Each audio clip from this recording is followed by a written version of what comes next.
त्यानंतर एक अत्यंत महत्त्वाची ब्रेकिंग न्यूज समोर येते। जे.पी. नड्डा आणि जितेंद्र सिंग शहांच्या भेटीसाठी दाखल झालेले आहेत। काही वेळातच सीजेपी आणि सरकारच्या मध्ये एक चर्चा होणार आहे आणि आज संपूर्ण प्रकरणावर तोडगा निघण्याची शक्यता आहे। आणि तत्पूर्वी आता आपण पाहतोय की जे.पी. नड्डा आणि जितेंद्र सिंग हे अमित शहांच्या भेटीसाठी दाखल झालेले आहेत।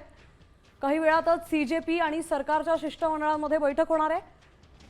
तर त्यापूर्वी जितेंद्र सिंग आणि नड्डा अमित शहांच्या भेटीसाठी दाखल झालेले आहेत।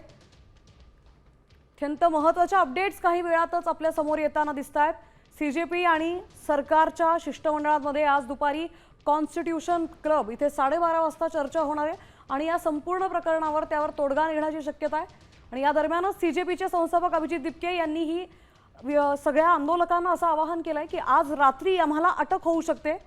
सरकारने 2 चुका केल्या, ती तिसरीही करू शकते, त्यामुळे तुम्ही तिथून हटू नका, जंतर मंतरवरून हटू नका असं त्यांनी आवाहन केलंय। आणि या सगळ्या दरम्यान जितेंद्र सिंग आणि नड्डा अमित शहांच्या भेटीसाठी दाखल झालेत।